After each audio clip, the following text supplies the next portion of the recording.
Hey guys, it's Charlie. Just a quick heads up, on this podcast we have real, honest conversations. And sometimes that means we touch on sensitive subjects. But this is the Overshare Club. Some of it might not be for everyone, so please take care whilst watching or listening. Now let's get into it.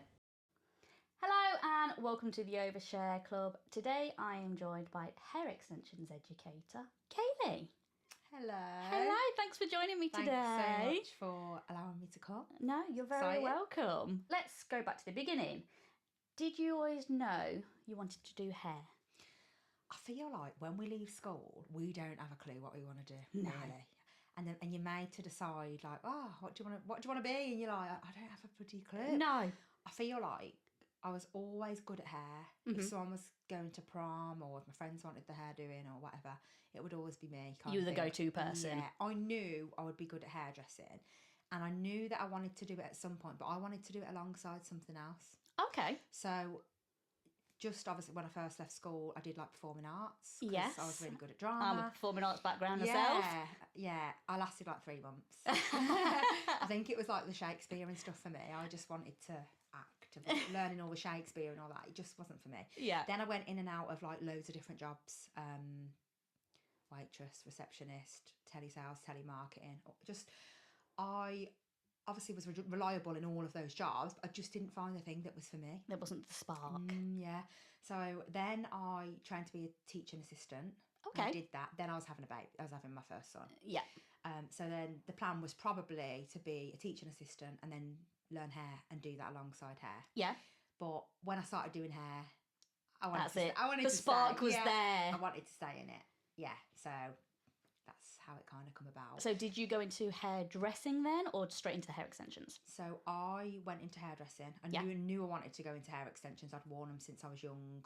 Obviously, they gave me all the confidence. I knew that was an area I would eventually go in. But yeah, I went into hairdressing, did my level 2 at college, got my foot in the door because it's like, what I'd heard was it can be hard to get a job in a salon if you haven't got some experience, things like that. So I was actually about 23, I would say. Yeah. And I was an apprentice then at 23, which obviously with like 17, 18 years old. I did an apprenticeship and I was 21, 22 at the time. So yeah, it's a bit different when you've got the younger apprentices. Yeah, and I had my own flat and I had a son and all of that. So obviously being on an apprentice wage weren't the best, but I was going to do what it was going to take to obviously get where I needed to be. I was then sacked from the salon. So there's a big story behind that, but basically, to cut a long story short, there was a client who was booked in for the wrong service. I'd been on the salon floor for probably not long, doing colours, not really doing many cuts. But she was booked in for a semi-permanent colour. But as she sat in the chair with dark hair and wanted to be blonde, right, yeah. I was like, I'm really sorry, but what you've booked in for, I don't have the time for. You're going to need this and it's going to take this much longer and all of that. Anyway, before this, the girls have been talking about who had got booked in. Yeah. And being like, oh, she's a bit of a brat kind of thing. Yeah. But anyway, I would always be professional. So I'd had this conversation, she'd gone. Next day I was pulled in for a disciplinary meeting. Her mum had phoned up and said that I'd been rude to her. Ah. I know. I was not rude. Like, there were people there to back you up. Yeah, and at that point, because I'd not been on the salon floor for long, you always had someone overseeing the conversation and what's going on and things. So anyway, I then got all the proof that I'd done nothing wrong. I'd basically been sent home from work, paid. They were investigating this whole situation. It got around my family. My cousin had messaged me saying, I'll go to school with her, like I know her. I was like, I'll have a word with her, Joe, like I could lose my job. Yeah. I wasn't too worried at first. I thought, I'm going to get paid, head held high. I know I haven't done anything. Yeah. It's fine. I was like employee of the month before that, So anyway, then I had these screenshots from my cousin. He'd messaged her saying, it's my cousin that you went to at the salon and she might lose her job over this. And she had replied saying like, oh my God, Joe, I feel so bad now. She wasn't even rude. Like that kind of thing. I know. So basically she had been pissed off, got in the car to her mum. Obviously she was pissed off, so she's exaggerated the situation to her mum, who then phoned up and complained. So anyway, I did lose my job. I had all the proof, all the screenshots. She was meant to write a letter to apologise, but then backed out because she'd be in trouble with her mum. Oh, it's so crazy. But anyway, I lost my job, and then a couple of months after, all of the apprenticeships lost their job, and they couldn't afford to keep them on. So it was just an excuse that they could take to get rid of someone because they kind of needed to. Which, yeah, when you hear that someone got sacked, you automatically think, oh, it's their fault. She obviously did something. Yeah. But yeah. But as well, if that had never happened, I never would have started working. Maybe never would have started working for myself. Like, I just threw myself into it. Yeah. Because I had no choice. Yeah. So kind of blessing in disguise then. Yeah, and then I did my level 3. I actually used to teach the other students on my level 3 because the tutor was like, you're better at balayage than me. You can show them. But yeah, I forgot what the question was now at this point. How did you get into hair? Yeah, so this is pretty much how I got into it. So then I slowly started getting more clients. I was working from my council flat in my living room with my little one sort of crawling around. Yeah. And just Redditch is a small town, so there weren't many hair extension specialists. I kind of took that spot and was really building my client base and everything. But yeah, it was going really good. Then I met my husband in Benidorm. In Benidorm? Yes, I met him in Benidorm. I was on my mum's 50th. Yeah. And he was on stag do. Yeah. So I met him there. And then a year later, I was going to move. Yep. So that meant starting my whole career again. From scratch. Yeah. So yeah, that's pretty much how I got into it. Oh, so with the hair extensions then, what kind of avenue did you go down for like learning hair extensions? Did you do the online courses, one-to-one courses? How did you get into it? So I had already watched some of the girls in the salon fitting extensions. I kind of knew how to do like keratin bonds, knew the placement and things. So I went to an in-person training. Yeah. But I was like, top of the class. I knew how to do it. Yeah. So yeah, that's how I got into it. But I mean, the standards now versus then are just completely different. Like, I was probably one of 20 students in a room. I probably got 2 minutes of actual one-to-one in that whole time. Yeah. And obviously, when you can then bring out your own courses, you know what you want to be different, how you want to stand out, like the support that you'll offer your students versus what you got is just completely different. Oh, definitely. I mean, when I started out in hair extensions, I just seen it as, I mean, I was only just getting into hair. So I was working my other job, and then I just got to a point, I was like, I don't want to do this anymore. I want to do hair, but I thought, I'm a bit too old to do hairdressing, so I can't go on a hairdressing course. And I thought, I could do hair extensions. I was already sort of like playing around doing hair up and for like bridal, or just like you say, like for proms and that sort of thing. I was like, no, I want to do a bit more than this. So when I trained in hair extensions, I ended up doing an online course because I was working a full-time job and I just kind of needed something that I could do in my own time. And whilst at the time I thought the training was good, when I look back now, there wasn't the support. It was basically send a photo, you'll get passed off straight away.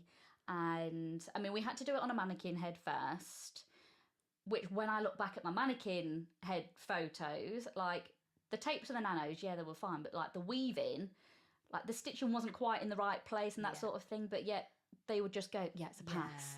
I'm like, this is too easy. You can go on then for the rest of your career fitting it like that. Exactly. Rather than being told, and actually, if you just hold it up this way or pull it more there. Yeah, exactly. I just felt like it was too easy. And I'm the kind of person where I actually like to be critiqued. Like, if I can do something better, tell me how to do it better. And I just felt like with this online course, it was just kind of we've got you as a student now, we've got your money, we're just going to pass you off. But that creates such it makes it so difficult for then that student to go on, because then if they start fitting hair extensions in the way that they've just been passed off on, they're going to have so many problems and they're going to have so many complaints. And now it really winds me up. So actually now, if I ever do education, 9 times out of 10, I like to do it one-to-one, because then I can ask the questions. Or if I see something I don't quite agree with, I'm kind of like, well, you can ask the question sort of thing and see why have they done it like that, so they can give you like their answer sort of thing. I know. When someone just says, yeah, that's fine, passed off, and you think you've cracked it. Like, I think it is different now because I have got online courses as well. Yeah. And I know obviously how in-depth they are. Yes. And also, if a student sends me a picture, I will 100% tell them if something's not right. You have to.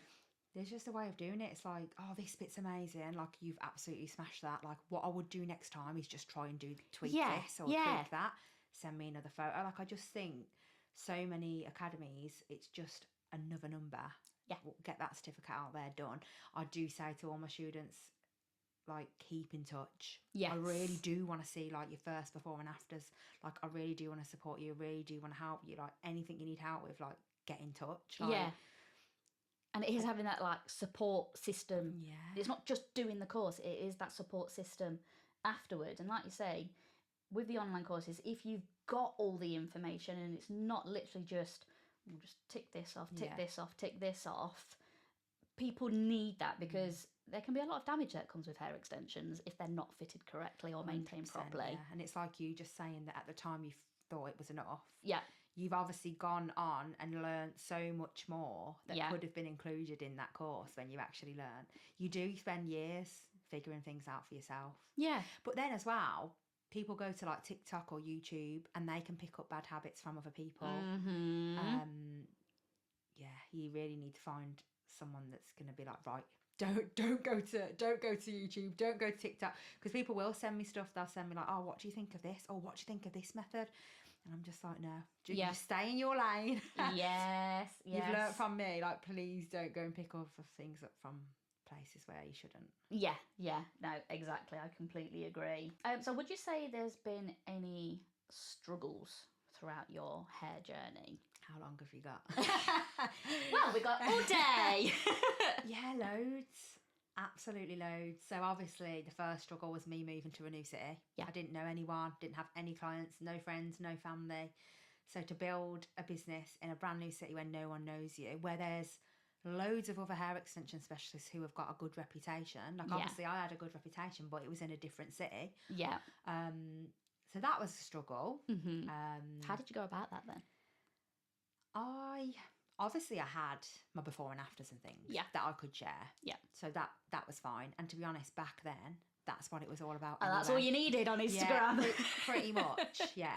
So I would get like one client and then her friend would come and then her auntie would come. It slowly did build. But very recently, I've realised that what I was doing back then is sharing a personal brand without even knowing what a personal brand is. Yeah.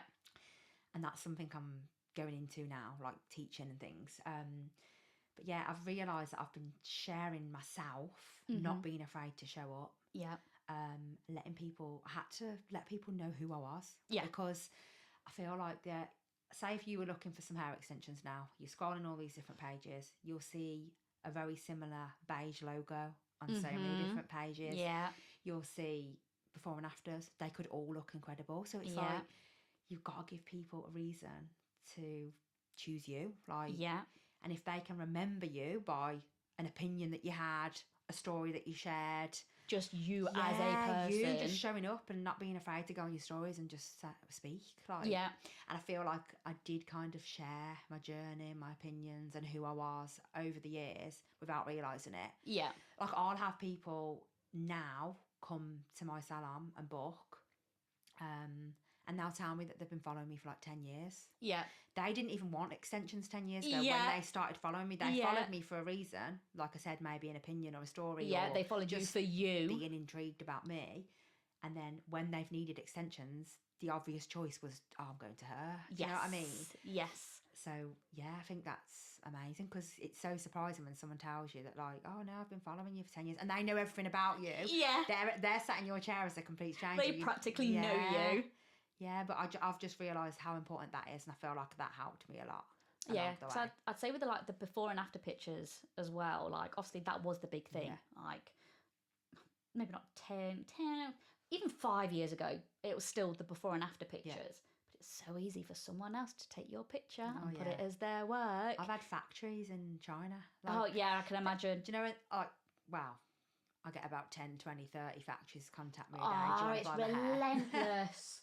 Relentless. But I've had them do that and then Yeah. realise my hair's on their profile picture. Yeah, and it is infuriating. I know. But if you have a video or a photo of you fitting that hair, No one can steal that, can they? yeah, exactly. Well, AI and everything now. Yeah. Someone could put their face on yours, but hopefully That's people aren't going to go to those extremes. But that is the problem I find with a lot of hair extensionists. I don't mind if someone says, so say if someone's just starting out in hair extensions, and maybe you as an educator has said, right, you can use my image to advertise this is what you're going to be doing, but in it has credit. It has to have a note to say this is not my work, this is so and so's work. But there's a lot of people that don't do that, and then someone goes to get the hair fitted, and it doesn't look like that whatsoever. What they've seen, I know, yeah, exactly. It's false advertising. But no, I'd say personal brand now. It's huge, and I was watching another podcast. I can't remember who said it, but they were saying like anyone, doesn't matter what job you are doing, have a personal brand. Show what you're good at, what you're like as a person. Because say if you ended up losing your job, but if someone else has seen that you've just lost your job, but they know the kind of person that you are and the skills that you've got, you don't know where those opportunities could come from. 100%. And as well, we could lose our Instagram page overnight. Oh, completely, yeah. If we just show up again with before and afters and a logo rather than it's me, I'm back. Yeah. I think I didn't realise how much of a personal brand really sort of meant until I went to HairCon last month. Yeah. And like I'm on Instagram, I've only got like 1,000, like under 2,000 followers. But yeah, I had people coming up to me going, you're Bow Hair Creations, aren't you? There's a lot of people that didn't realise my name's Charlie. Everyone's like, you're Bow! I'm going, yes, that's me. I feel like I lost my identity for years. Like, I'm Kayleigh Jane Extensions. You forget, like, who you are. Like, I feel like that is more me than Kayleigh. Yeah. Like, it's just wild. But it's you're being recognised for the person that you are to a bunch of strangers, and you're like, oh shit, no, like I am standing out amongst the crowd because I've put myself out there. I think people overthink a personal brand. Like they think that they've got to overshare too much. Yes. They've got to tell their whole life story. You don't. You only need to share what you're comfortable with. Yeah. Oh God. Just got to be you. You've just got to show yourself. Like, share your opinions. Show people what you stand for. Like, not be afraid to just show up, really. Yeah, just being authentic as well. Like, don't just show up and say something because another person said it. Like, if you've got a different opinion to them, share it. I think people are scared to share opinions that other people have a problem with as well. Yes. But by doing that, not saying you have to be lethal. No. But that's how you're going to find your people as well. Like, yeah, exactly. And I know a lot of people are scared to put themselves out on the internet because they're scared of like the backlash they might get. But if anything, if people start commenting and they're trolling or whatever, at the end of the day, that's engagement. So you're pushing those videos to the top and you're 100%. Generating me more like people and whatever. So I've done it and I've learnt lessons along the way. Like, you know, I've shared something before about hair extensions that have been seen on like Love Island and things, and I shared something because in my salon we're very much about tapes, and basically there were some tapes that were seen and loads of people had shared it, and I thought, well, I'm going to share it too. Then you get a bit of backlash. And as well, I don't want to hurt the feelings of the person that fitted that hair either. Like I had a big conversation with her about it in the DMs after. Like, she was very respectful about it, to be honest, because obviously what I was sharing was someone's work. And I guess I was pointing out what was wrong with it. Do you know what I mean? And it is hard to do that. I learn lessons every single time. You know, next time I won't do that kind of thing. I always, still now, learning lessons all the time. But I basically wanted to share that because I didn't want people to be put off tapes when that's what we do all the time. Yes. And I think you just got to be careful how you do it, really, haven't you? Yeah, and I suppose we might end up saying something that not everybody agrees with, or we might say the wrong thing. But as long as you take credibility, credibility, and you do apologise if you have hurt someone's feelings or whatever, then there's that side as well. Whereas if you're just going, this person's a twat, they're just a twat, then yes, you're going to get backlash and whatever. But yeah, it's a bit of a strange place to be. You just on have social to media. understand as well that when you become more known, not everyone is going to like you. Like, yes. But like, even like I said about that thing that I did share, like it was getting over like 1 million views, hundreds of new followers. And although some people would have had something bad to say to me, there were a lot of new clients and stuff that came from it. Like it's a bit of kind of like swings in two ways. But yeah, going back to the struggles, because there will be so many. Growing a team, finding the right team members, like that's been a struggle. I've had people that I've taught everything I know that have then gone and set up for themselves and took clients, you know, things like that. Having so many children as well. How many kids have you got? So I've got 4, and then I've got 2 stepdaughters. So between me and my husband, we've got 6. Obviously, I don't really know any different, but like every day is hard. How do you cope? How do you cope with parenting 6 kids along with having your own business? Because I've got 2 kids. I've got my 5-year-old and I've got my stepson as well. And I struggle like trying to have a family life and have a business life, and sometimes everything intertwines. And I'm like, how the hell do you do it with 6 kids? I think it's like if someone had their first child, they're like, wow, like this is so much. How the hell do you have that many? Kind of thing. I just think it's all I know, and I can't do anything about it. Like, they're my children, I love them. You just have to get on with it. But like, me and my husband will spend so many evenings stood at the top of the landing, like putting the babies back in the bed, like, yeah, good night then, good night. And we've said like, what have we done? What have we done? Like, and then we look at like partners who don't have kids and they can go away and do what they want and go where they want, and like, do you know, like when you're packing a baby bag and you're like, shall we go out for lunch? And well, it's going to take 20 minutes to change their bums, pack the baby bag. Like it's a lot. But yeah, I do have like good support. Yeah. My husband is great. He's a great dad. He supports me. But yeah, I just don't ever switch off. That's my problem. Like, I do need more boundaries. I do need to be like, right, I'm switching off now. Answer those messages tomorrow. I just can't do it. No, I'm exactly the same. My husband will tell me off. He'll be like, I don't know, it'll be 10 o'clock at night and I'll be answering messages. Yeah. He's like, why are you answering messages? I'm like, oh, because they've messaged. Because if I were coaching someone, I would be telling them, like, those messages are still going to be there tomorrow. Yeah. Like, you need your boundaries, you need to switch off, you need to enjoy your family time, like, answer tomorrow. But then the advice you don't do give it yourself. Other people, you just don't take yourself. No. I can't help it. It's like an addiction. I can't help it. Yeah, it's the same with pricing. Obviously, I know there's a huge thing about pricing in the hair industry at the minute. And if someone was to come to me and said, oh, I don't know how to price this, blah, blah, blah. Like, I've got a friend who, she's now a nail tech. Yeah.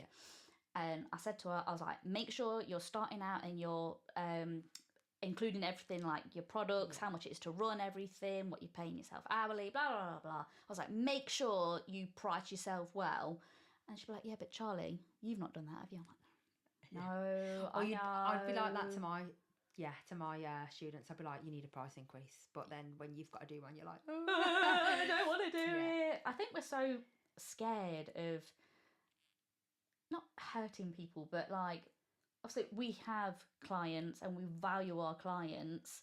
And sometimes you know that if you do that price increase, that means some are going to go out the door. And you're like, I don't want them to go out the door. But you're working. I actually had a message, was it yesterday or the day before? Someone was asking how much it was for a 3-row weave refit, and she's got 50 gram nanos as well. Mm-hmm. So I gave her the price, and I actually said, like, this actually sounds like quite expensive. Like, someone else would tell me how to word it better, but I just rolled with it. I was like, this sounds quite expensive. I said, it's because if we were doing a weave, we wouldn't actually put 50 gram nanos with a weave. I know some people have a pack of nanos with their weave, but personally, we make sure that weave comes round far enough that you can have, she has 200 gram of hair, you could have that 200 grams of hair in a weave. Yeah. And to pay for a 3-row weave refit costs this amount. Yeah. But because you've also got 50 gram of nanos on top of that, then this is the price. Basically, the message was like, what did she say? What word did she use? She was just, what word was it now? She was like, I think it might have been extortionate. That is extortionate. She was like, I've had one person charge £90 before. I've travelled to this other person who charges £100. She was like, no, it's fine. That's extortionate. Like, I won't be coming to you. And like some people would be like, oh my God. And then they'd start questioning themselves. They'd start questioning their prices. They'd start discounting it. Yeah. You just got to know your worth. Like, that's the price. And there are people out there who respect our work.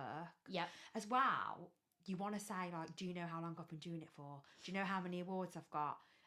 Do you know how much my rent is? Yeah. But you can't say Yeah, you're told not no. to say all of this, but like, yeah, it's just one of them where... Well, I ended up putting a story up early because Yeah. I am going to do a price Yeah. increase because I need to do it. And I still know I'm still not charging as much as other people are, but I've worked out my prices for what I Yeah. need and how I run my business and the lifestyle I've got. Would I want to go to the Maldives every single year? Yes, I would love to. But at the moment, that's not going to happen. I know that's not going to happen. I'm going to Spain next week on a big family holiday. So I know what I want to be earning. So I am basing my prices around that. I know there's going to be some clients that are going to be like, I can't afford that anymore, which fine, that is absolutely fine, completely understandable. But then I also have other clients that are like, Charlie, why aren't you charging more?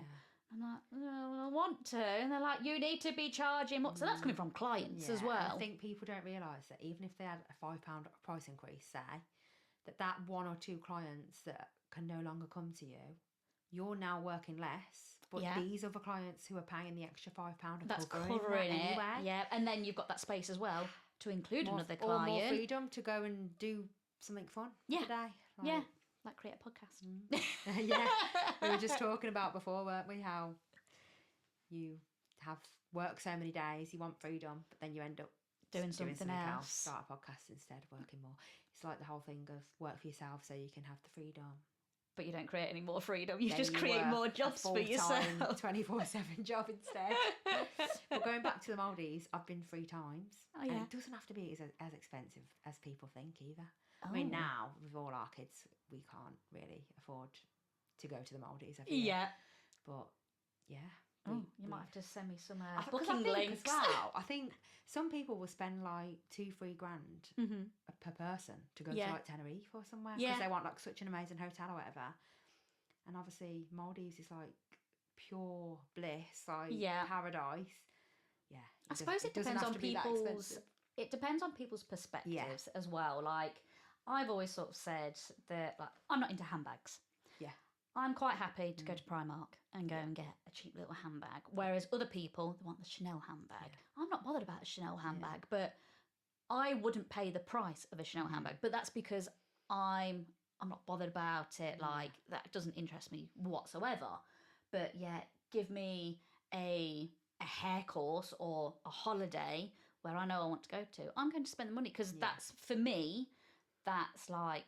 That's a quality to me. So everybody's different in what they're willing to pay on different things. So you can't always judge your prices on what you deem to be acceptable or not. I don't know if that's the right word. But, I mean, there's a guy, I don't know if you've seen this video. I don't know if it was last year or a year before. There's a guy, I don't know if he's in America maybe, who charges like £1,000 for a blow dry, and he's not even doing the blow dry. He's literally combing the hair whilst his assistant blow dries, and he's charging £1,000 for it. I think a lot of people have got like money mindset issues. They've not done any work on money mindset. So I'll speak to like my staff in the salon who are like maybe scared to say, oh, do you want to buy a shampoo and conditioner kind of thing. And I've been there as well, where like you can automatically assume that somebody can't afford this. Yeah. And you just don't know what money they've got. Have you seen the reel where you give someone a discount and then you see them drive away and they're You just, like, your prices are your prices, and they can either afford it or they can't. Like, but yeah, it is easy to prejudge. Oh yeah, definitely. Which sounds really bad, but prejudge and emotionally discount. Yes. Very good at doing that. I try not to do it anymore, but in the beginning, yeah, I just call it this, just it's this price, and then then We're just giving money away. Yeah, I know. And then the next time they'll come in, they'll be like, "Oh, I booked a holiday to this place," and I'm like, "Fuck." Yeah. But it's so easy to do. So what are you doing at the moment in hair extensions? Because you've moved away from clients. Yeah, so I've thought about this for a while. I had a session with because I've always got like a business coach. Yeah. And I talked about it, and she was just like, well, you just need to do it. So obviously over the years, having more babies and stuff like that, I started slowly stepping away. I was doing less clients. Like, for example, I do comb line and the other ladies in my salon until I've just trained one of them in comb line. I was the only one doing that. So I was still hanging around, like coming in, doing the odd client, telling myself I want to step back, but then feeling like I can't. But then I worked out what money's actually coming in from just these odd clients that I'm doing and things, and thought how easy it is that I can just train someone else up to take those clients on for me. And obviously what I want to concentrate on really is the academy. Basically, I've had my finger in so many pies, like just with the kids, with business. I even trained in like scalp micropigmentation like last year. Yeah. Have you done anything with that yet? I did. I was doing it. I've still got transformations that I could post now. But I've just kind of told myself, like, Kayleigh, just stop. Like, because if you can't give your all to one thing, you're just going to be doing a bit of everything here, there, and everywhere. Yeah. So I've told myself, like, that's it. I am concentrating on my academy. I'm going to build that. Maybe get some educators in different cities. What I want to do now, what I'm concentrating on and building now, is like a coaching program for hair extension specialists. Yeah. Because, like, obviously, like I said, all of the years that I've been learning from other people, you know, all of the training that I wish I'd had back then, I really want to help hair extension specialists become like the go-to in their area and give them everything they need to be able to become the obvious choice, basically. So yeah, that's what I'm working on at the moment. And I just literally was like, right, I'm not doing clients anymore. Called a team meeting, and that's that. Like, handing it over, because I feel like I've been micromanaging for a while. Yeah. Like, I've not been there, but I'm still like messaging or checking in or doing this or doing that. Kind of like being there but not being there at the same time. I've kind of said, I trust you. Do it without me. If you need me, you can get in touch with me, but like, don't get in touch with me. Yeah. So that's just being really polite there. Yeah. So my husband's currently doing like the loft out for me to have an office in there and stuff like that. So it's all exciting. But yeah, there's lots going on behind the scenes. I've just started offering I've only just launched VIP content days. So do you know, like when you have lots of people have like a brand shoot, say, but it's just so much more than that. So it's a shoot, it's a brand shoot, photos, headshots, B-roll, reels. But what I want to teach people is how to be confident on camera, like, and how to grow a personal brand, and also giving them a content strategy that they will know how to use after. So not just a shoot, but like, this is a content strategy you can follow. Like, these are the content pillars that are so important. And so that they'll go away and have them pictures and videos, but know how to do that for themselves after. Yeah. But also know how to grow their business on social media. Yeah, so it's not just, this is all we're going to be having for this day. Yeah. It's the skills that you can actually apply to yourself going forward and how to do the videos and the reels and that sort of thing. Yeah, because I feel like social media is one of the things that people struggle with most, isn't it? Like, people are either like copying trends or posting stuff without actually knowing that there should be a strategy behind it. Yes. And it's so, I mean, social media is changing all the time. So what may have worked last year may not work this year. And it's hard to keep on top of sometimes. So I suppose having someone that, I mean, you've done it for so many years now, and having someone that knows that the trends are changing, and if those trends come in, then you can sort of like be the go-to person and be like, right, this has just come out, this is what we need to do now, or this is how you need to apply it to yourself. Because like you say, some people, I can be included in this, I will just post for the sake of it sometimes, because I'm just like, I don't know what to post. And that's better than not posting at all though as well. Because you can also be too scared thinking, is this the right thing to post? And then you end up posting nothing. Yeah. So yeah, it is really important to just be consistent. If you don't 100% know what to post, like, just still post. Yeah. So do you feel like there's been a weight that's been lifted now that you've stepped away from the clients and you're Yeah. focusing on the academy now. Yeah, and it's something to be excited about again. I think that's why I went into like the scalp micropigmentation and stuff. I needed that little spark again. I needed something new to be excited about. But yeah, I think it's always been there for a long time, and I finally realised that's my lane. Do you reckon you'll end up going into doing clients again, or are you just gonna see how things go, or is it going to be like, right, no, that's it, I'm going full pelt, just doing the education and the coaching side? I mean, I love it. The thing is, like, I obviously started out as a hair extension specialist, then I started to grow a team. I had to become like the boss and the manager without having a clue what that involves. That I've kind of been pushed away from being a hair extension specialist. Yeah. When that's actually what I love as well. Yeah, yeah. But it's just all kind of happened, and yeah, it's just gone that way. Because I suppose like going from just being self-employed and doing it in your flat to then having a salon and having a team, completely different ball game. I mean, my husband spoke to me before and he said, well, wouldn't you like to have a salon? Would you like that? I'm like, no, I like managing me. I don't want to manage anyone else. Maybe in the future would I consider it? Possibly.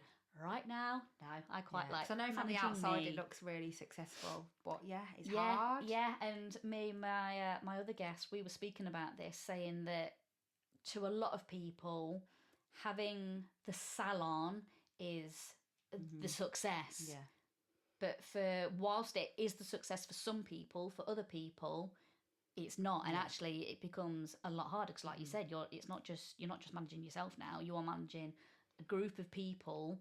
You're then having to not just look after your clients, you're having to sort of like overlook their clients as well. And if you're under one salon name, problems as well. Yeah, exactly. So whether, I don't know, if one of your staff may have made a mistake on this client, they're under your umbrella. So then they come back to you and you're the one who's got to sort it out. So it is all of these different things. And I'm not. I actually don't blame all the people who are setting up from home, having a little outhouse in the garden. Like, I think it's amazing because rent as well and things, overheads. It's an incredible move, to be honest. Yeah. So how did you go about that then from being self-employed? Like, did you just find somewhere and was like... Getting the salon? Yeah. So actually going back to the struggles, I was mugged leaving my first salon. Oh, okay. Yeah. So that's why I got a team. Yeah. So... yeah, and I don't think I even thought about getting like team members or anything, but the fact that I went through that, I feel like so many people would have given up after that happening. But for me, it was like, well, I don't want to work on my own anymore. Let's grow a team. So that's kind of where it came from. And I was really busy at that point anyway. So did you have a salon that you were just working there on your own then? Yeah. Oh, okay. Yeah. So was it like a little it was just a small, it was probably 2-3 times bigger than this room. But, and a little toilet on the side. It was really close to home, so it just worked. Yeah. The rent wasn't like it was good rent. And Matt was moaning about the hair in the kitchen, and you just can't get rid of it, can you? And and just having a space away from home as well. Like here, it's fine. You can close that door, can't you? Yeah. And go to your home. But no, you when say I'm working that in my kitchen and you say that when I'm sat down. Sometimes when I've finished at the end of the day, I won't leave this room. I'll end up just sitting in that chair. I'm like, hand decompress. Yeah. Oh God, yeah. But it is hard if you can't escape sometimes, and I do need to put a boundary in for myself to say, right, once that door's closed, turn off. You're not in hairdresser mode anymore. You're in mum mode, wife mode, Charlie mode, and I think it can be difficult. So to have the salon to sort of escape to is probably better for some people than rather than working from home, but also vice versa. Like say having like working from home and people having these and setting up, because the bills can be much more extortionate now with the property prices and whatever. So it all depends on what works. What works for you. Yeah, exactly. And it's going back to what works for you as an individual. And again, with pricing, what do you want to pay out for? What don't you want to pay out for? And all this sort of thing. Although a lot of people do tend to forget that people that work from home, they automatically assume that your electric, your gas bill, your water, it's all free. Yeah. Now, I've still got to pay Yeah. it. It's just I'm paying a percentage of it working from home. That's still included in the prices. So what's the biggest lesson that doing hair has taught you about yourself? I feel like it's resilience. I did not realise how resilient that I actually am. Like every setback, every problem that's gone wrong, like you can just get through it. Like you just will get through it. And although it doesn't matter how hard it is, I've basically just learned that I have to power through. I'll figure a way. I'll figure a way out of it. Especially as a mum as well. When you're a mum, I think you automatically just have that resilience, and you kind of like, doesn't matter where I am, I've got to get to this point. Yeah, I feel like that much has happened that no matter what happens, I'll always just work my way. I'll work something out and get where I need to be. Obviously, you spoke about like having the academy. What's sort of like the next few years going to be like for you then, would you say? Is it just building on the academy? Yeah, so going more into like the coaching space really. Helping hair extension specialists grow their businesses. I'm going to be bringing like a group coaching program that's going to help people sort of stand out, become noticed, obviously earn more money and stuff in their businesses. So yeah, that's really where I see it going. Obviously want to teach more people, grow the academy in that kind of way. But I just really, because I've had coaches for years myself. Yeah. I just want to be that person for someone else. Yeah. I think it's so important to find someone who has achieved what you want to achieve and then learning from that person. So hopefully I'll be that person for many people. So with the academy then, will you be wanting to bring in like guest experts, or are you wanting to like build staff around it, or are you like, you're going to be the go-to person? Have you not even thought about that yet? I've definitely thought about having guest experts within my coaching program. That will probably be a thing. But yeah, as far as I know, it is just going to be me. Yeah. Apart from obviously having other educators to teach, in other cities and stuff like that, I think the coaching will just be me. Yeah. So you're going to be, is it more the coaching side that you want to sort of get your hands like on the rails now? Like you want to go with that more than teaching the hair extensions, or a bit of both? Both really, but when it comes to Instagram, you can't always post about two completely different things. Yeah. So I'm in a phase at the moment where my whole audience is changing. Yeah. And you can see a dip in sales because I'm not saying train with me every day. Yeah. I'm talking about like personal branding, download this freebie, all of that. So yeah, it's scary at the same time, and it's not easy being a coach. It's almost starting from scratch again because, like you say, your audience has changed now. So you're no longer posting to clients. Yeah. So yeah, you're posting now to hair extensionists, or even some of your audience would have been people that want to train in hair extensions. But like you say, now it's changing because you're talking to hair extension specialists rather than So. I suppose in a way it's kind of helpful because you've already got the students that have learnt with you. Of course, So now they can follow on to your next journey and help them with the coaching side of things. But yeah, it is difficult when you're trying to pinpoint your audience, because that's another thing with social media as well. I mean, I've been doing mentoring, but I've not been doing mentoring. Yeah. I've had a mentor who's been saying the exact same thing. Like you've got to define your audience, because if you post this, that, and the other, your audience is going to be here, there, and everywhere. And you'll get a few views here, you'll get a few views there, but yeah, you've got to concentrate on who your audience You've got to speak straight to that person, haven't you? Yeah. I mean, it's like for me, at the minute, I'm not taking on new clients because I physically can't fit them in. So I'm kind of like, well, what do I post then? So I'm trying to post, like you say, a bit more of a personal brand, a bit more who I am as a person. You can definitely post some authority around that as well, though. Yeah. Like you can have a wait list. Yes. Even if you're not going to take anyone off that wait list yet, definitely have a wait list. Yeah. And talk about how you've got this far. Yes. Because when you started out, you possibly never would have thought there's going to come a point where I can't actually squeeze anyone else in, and it's something to be proud of. Yeah. I mean, when I started out this, when I was working my other job, and it was like taking the leap into going like full-time in hairdressing, I was like, well, I've not got enough clients, and I'm like, how am I going to do this? And it was my husband think that was so like, many you've got to people- just go for it. Yeah, so many people stay at that phase for a long time as well, thinking, oh, I can't leave because I need to rely on this Yeah. employed income. Yeah. But then without leaving, you can't allow that other business to grow Yeah. either. You've just got to do it. Yeah, exactly. And that was at the point that I was at. And it kind of confirmed to me that I knew I wanted to change when I finished my maternity leave. It was my first week back at my old job. And I cried that whole week. Yeah. And I was like, I don't want to do this anymore. And there was Oh. nothing even wrong with the people that I worked with, like the business itself. Like, it was such a nice bunch of people to work with. But I just wasn't into it anymore. And I was like... Sometimes you just need to make a change. But you said something earlier about feeling like you were too old to go into... Yeah, that was another thing as well. Never too old. Yeah. Never too old to change your career. Yeah, as I say, I did... I trained as a hairdresser when I was 29, 30. And to be fair, the only reason that I ended up going for it is because of my dad. Because throughout my whole life, he was like, you're meant to be a hairdresser, you're meant to be a hairdresser. I was like, no, I don't, no, I'm not being a hairdresser.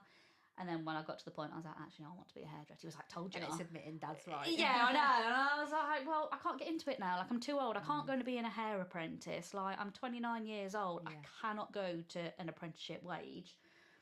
So he was the one who actually ended up finding me the college course to go and do it. And it was specifically for adults. And he was like, hey, this is what you're going to go and do. You do it for 2 years. You do your level 2 and your level 3. It was kind of like it was sort of like a fast track course, only in the sense of that it was 2 evenings a week. Everything else, you've got like all the theory or whatever. You've got to do it in your own time. Right. So I was like, right, okay, I'm going to do this. So I was working in my old job. I'd already trained in hair extensions at this point. So I had some clients and some of them were going, do you do colour as well? I'm going, no. Yeah. And I had to do a box dye. Don't offer that anymore. So yeah, I was doing hair extensions part-time, going to college twice a week as well. So at that time, like for those 2 years, I had a lot going on. And then I just got to a point and I was like, right, I can't keep going on like this. I've done the hairdressing now. You want to be a hairdresser, so you've got to you've got to go for it. And it was the income side of it that I was terrified about. Now, I'm a person who literally writes everything down in a spreadsheet. Everything that's coming in, everything that's going out, which has probably done me a good favour, to be fair, because going self-employed, you need to do that for your tax returns or whatever. But yeah, because I did it in my old job, I worked out, okay, what do I need to come in so I can just cover my bills? If I can get that in, that's a starting point. Yeah. So I kind of got to that point. I was like, right, I think it's just about doable. Obviously, my husband was like, if you don't make it, obviously, like, I will help you or whatever. And then I actually got quite lucky because I went self-employed in the August. And then, I think I'd been doing hairdressing for about a year. I'd built some of my client base up and it just came from like word of mouth, and I'm in a little village, so it was quite handy. And then a year later, my tutor from college sent me a message and she was like, oh, I was just wondering, would you be able to take on some of my clients for 6 weeks because I'm going to Australia? And I was like, yeah, that's absolutely fine. Like, oh my God, like my old tutor's trusting me. Yeah. Like, she had everyone else to choose from and she's chosen me. That's amazing. So when I said yes, she went, well, actually, we're thinking of moving to Australia. So how would you feel about taking them on full time? And I was like, oh my God. I was like, I'd be honoured to. And I still have some of those clients to this day. And I think just having that person that believed in me. 100%, that gave you the courage to do it. Yeah, exactly. And I don't think I would have had the confidence, like, just in my own beliefs in myself. Like, I probably wouldn't have had my books as full as they are unless she had sort of like given me that confident boost to take on her clients. And then that kind of, to me, that was like, oh, actually, no, I am quite good at this. So, and now my books are so full, I can't take it on.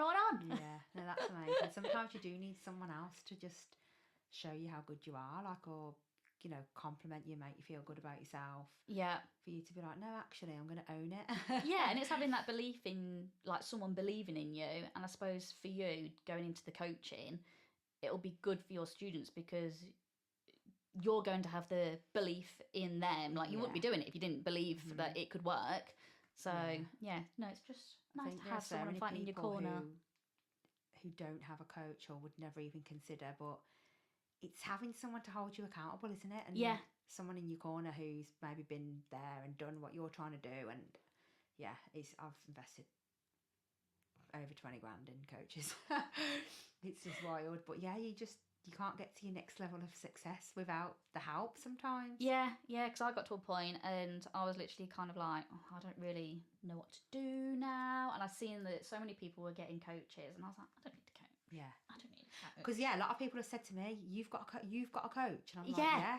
And they're like, why? I think people can automatically assume that if you've got a coach, it's because you're failing or you need help or you're not doing good but actually it's the complete opposite. Yeah. If you were to think of like athletes have a coach. Yeah. Like, they wouldn't be where they are without the coaches. People have a coach. Yeah. I think it's hard for some people to get their head round. But no, I'm glad that I have a coach now because there's things that I wouldn't have even thought of before. And if I was just still doing it on my own, I just would have still been winging it. And sometimes, like you say, you just need that bit of guidance. Like I have a Zoom call every week and we'll have a list of things that I need to do.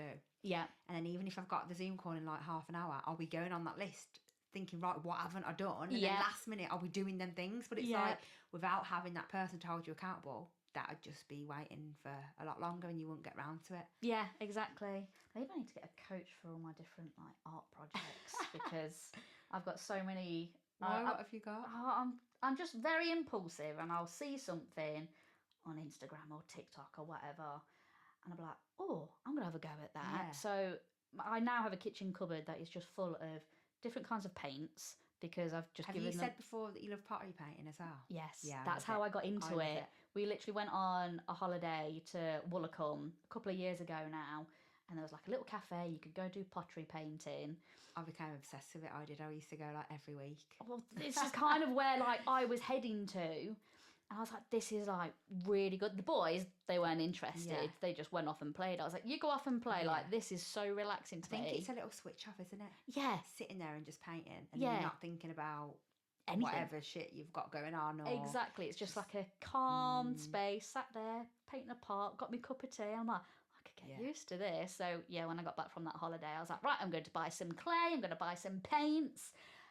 But from that, I've done air dry clay, I've bought acrylic paints, I've bought oil paints, water paints. What else I've bought? These acrylic paint pens. Now I want to try and make my own clothes and revamp clothes. So I've ended up buying a sewing machine, used it once, failed miserably, have not got it back out since. But I've got a bunch of clothes waiting for me upstairs to revamp them. Because I just get these impulsive ideas and I'm like, I'm going to be amazing at this. I'm going to try it. When I'm onto something, I get like obsessed with it. Yeah. But I think that's why I've got a problem with working too much as well. Because I'm like, no, this is what I need to do. And then I'll just do more and more. Yeah. But I'm the same with like, because I'd really like to get into like the artistic side of hair, like doing the like the avant-garde kind of stuff. I love that side. In there, I've got shitloads of different hair extensions, synthetic wigs. I bought a steamer. I've bought the stuff.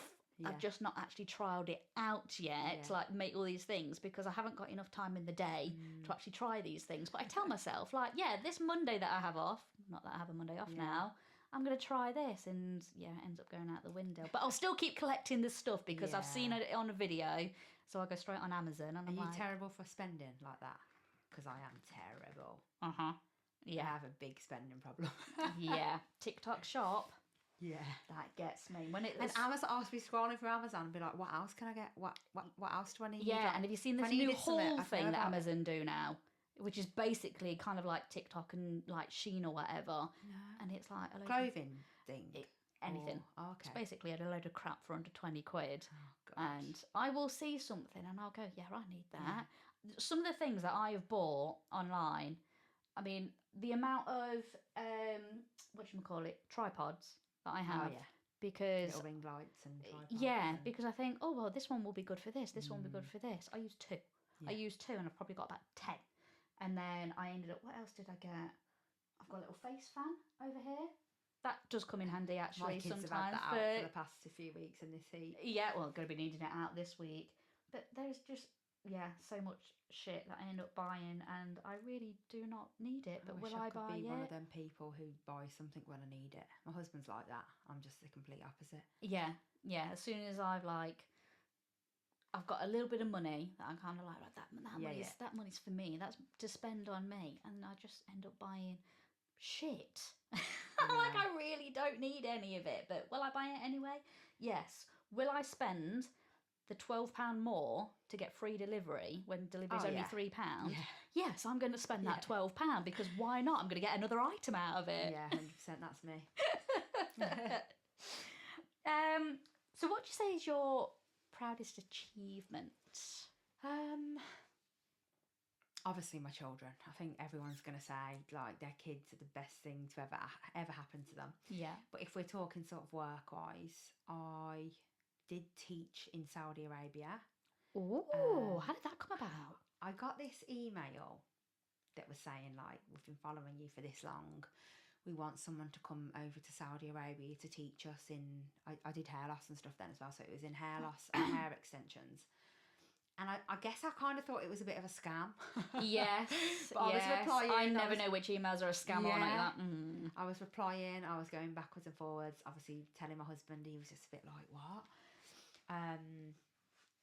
But anyway, so yeah, after all these different messages talking like what it would cost and, you know, they're going to pay for my flights. I'm going to have my own driver. It's like VIP just treatment. Felt a little bit too good to be true. Right. And then they were like, we'll pay you 50% before you come. So I was like, bloody hell, it's like real. They were sorting out a visa, all of this. So yeah, I feel like when I did that, I felt like I'd made it. Yeah, that's amazing. Yeah, so honestly, it was the most bizarre experience ever. You just never know where an opportunity is going to come from. Yeah, I went there for like something like 4 days. This driver would just drop me off, wait for me. Like my flight home must have been like going to the airport like 2 a.m. or whatever, and I was like, oh well, I can go at like 11 if it's easier for you. Yeah. And he's like, no, and he would just wait around for me. They gave me all the, what are they called, the outfit things, like the gown. Should know what it's called, I know what you mean, but yeah. They went shopping to get me them, and they took me to whatever restaurants that I wanted to go to. The owner of the salon took me to a house to meet her kids and neighbours. I had shisha with her. Honestly though, when it was like, it sounds weird to say, but it was like I was famous or something when I was going to say it's like celebrity treatment. And my husband was like going on Snapchat, and you know when you could first look at different places and locations and stuff, and I was like all over Snapchat in Saudi Arabia, and they were like asking for selfies, and it was just really bizarre, but it made me feel important. Yeah. So how long ago did you do that? That must have been, it was before COVID. Must have been 6, 7 years must ago. Have been about 7, maybe 8 years ago. But yeah, it was just an amazing experience. Like some people wouldn't even travel on their own, would they? No. And that was the first time I'd travelled on my own. Not that I'm scared of travelling on my own, because I'm not, but it just felt like a big deal. And then my husband was talking about like how people get their hands chopped off there, and is she even going to come back? He was like worried sick. But yeah, that was a very proud achievement for me. Yeah. Oh my God, that's amazing. And I think after that, do you know, like you saying the tutor from college, you know, gave you that confidence. I think I felt confident after that. Yes, that's a proper confidence boost, that one. Yeah. Fly me. If you're watching this podcast, I'll be up for it. So for someone, well, I suppose this kind of goes into your coaching, so it depends if you want to share, but for someone who is just starting out in hair extensions, what's your biggest piece of advice for them? God, there's going to be lots, to be honest. Firstly, it's research where you're going to go. Yeah. Find someone whose work that you can see, because I feel like there's lots of courses out there. God, I saw one for £10 the other week. £10 per method. Like, what are you actually going to get out of that? But find a tutor who you want to be like who do you want to learn from, whose work do you like, who is the person for you, obviously, to learn from. I think so many people have chosen like the closest or cheapest course to them, which is a huge error, because then, like you said, you spend years trying to learn all of the mistake years ago that you could have been taught from the beginning. So definitely that, but then also more advice is to have your niche. Like, I do teach a lot of people who say, I'm going to do tanning next, and then I'm going to learn nails, and then I'm going to, and I really want to shake them and say, please don't, but obviously I don't. Yeah. But probably because you know you do it yourself. You see something, you're like, I want to do that, because, guilty. Definitely. But I just think these days, you've got to be amazing at one thing, and you can be good at lots of things, but you can't be amazing at everything. Like, I feel like people need a niche. They need to choose somebody that they want to learn from, not be afraid to invest in themselves more, and probably in a coach who's going to help them get where they need to be so much quicker than what they would do if they were trying to figure it out themselves. Yes. But to go for it as well. A lot of people will message me about training or having coaching, because I've done power hours and stuff over the years and stuff as well. And 3 years later, they'll book. And it's like, look at where you could be now if you'd have done it 3 years ago. Yes. And so many people hold themselves back from stuff that they need to just go for. Yeah, because I think there's a lot of people, myself included, we get that imposter syndrome. And sometimes we're kind of like, well, I don't think I'd be good enough to do that. But you don't know unless you try and you go for it. Everything can be learned. Like, we're not born good at something. We all learn it. So, and if you're not good at it, train more. Yeah.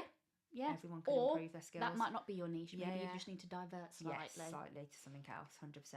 Like all the people that go into hairdressing, but then, because I sacked hairdressing off quite early in my career, and I did train as a hairdresser before a hair extension specialist, and I don't believe you need to be a hairdresser to be a hair extension specialist either. But you don't have to offer everything. No. Like, I didn't do short haircuts. Some people will walk in the salon and be like, do you offer this? And we're like, oh no, sorry, we don't do that. They look at you gone out like, you're a salon, why don't you offer that? Yeah. But it's like, these days it's different. You can specialise in what you want to do. Yeah, and I'm the same. Like, I don't have everything. Like, before, minus perming, couldn't stand perming, so never ever applied it to my price list. But before, I literally had everything. And then as the years have gone, I've kind of realised what I'm good at, what I'm not good at, but I'm not afraid to say. So I'm not a blonding specialist. So I'll send you to someone who, exactly. I am not a blonding specialist, but you want to be the blondest of the blonde, I can recommend this person, because she's going to get you there like in one appointment. It's probably going to take me about 6 appointments, or I'm going to end up doing it. It's going to be shit, or it's going to be like really box standard. You're not going to like it. You're going to complain. You may as well have just gone to that person anyway. 100%. And that's why I feel like niche is so important now, because you can be the expert at something. Like, if someone is looking for a blonde specialist, they're going to go to her. And it's like, if she did that, but then did everything else as well, no one's going to see her as the expert at that one thing. So, obviously personal branding too. Have a personal brand. So, before you came, you told me, or you let me into a little secret, that you might be having a podcast coming. Oh, I didn't know where you were going then. I was thinking, what did I say? What did I say? I was thinking, what did I say? I'm not prepared for this. I'm not giving away all secrets. But so me and Jennifer, Hair by Jennifer, we obviously, because we've done the boot camp, which is events for hair extension specialists to up-level their skills. We've done some events at different places to try and build like a community and things. So we've done your Christmas event was good. Yeah, Merry Mingle Business Brunch. So we've done a lot of stuff together, and we are the hair extension besties basically. So we are bringing out a podcast. I can't tell you when, because I don't know when this podcast is going out or when we're going to be ready.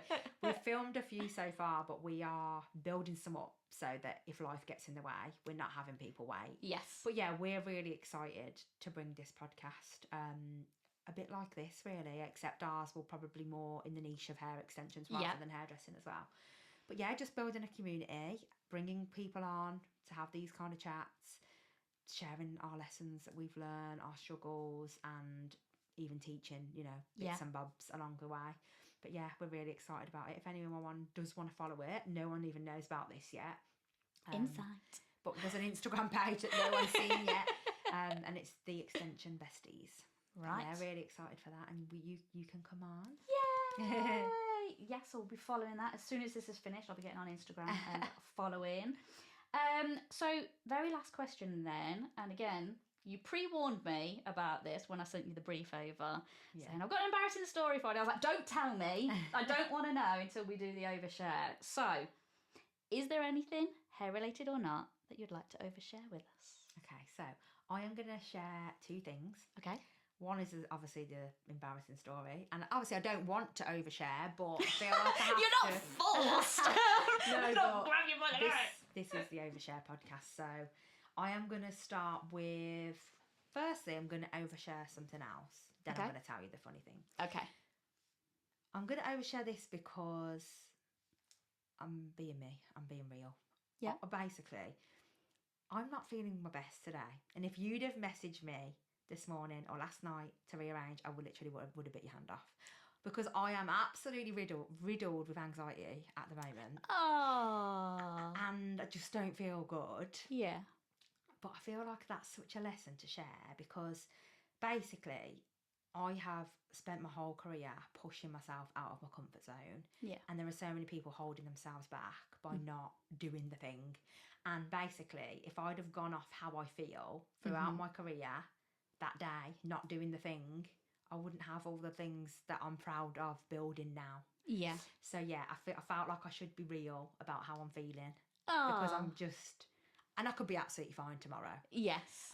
Yeah. Anxiety works in such strange ways. I've suffered with anxiety, and you just never know. Day by day can be completely different. So I've actually been diagnosed recently with PMDD. I think I did Okay, mention it. yes.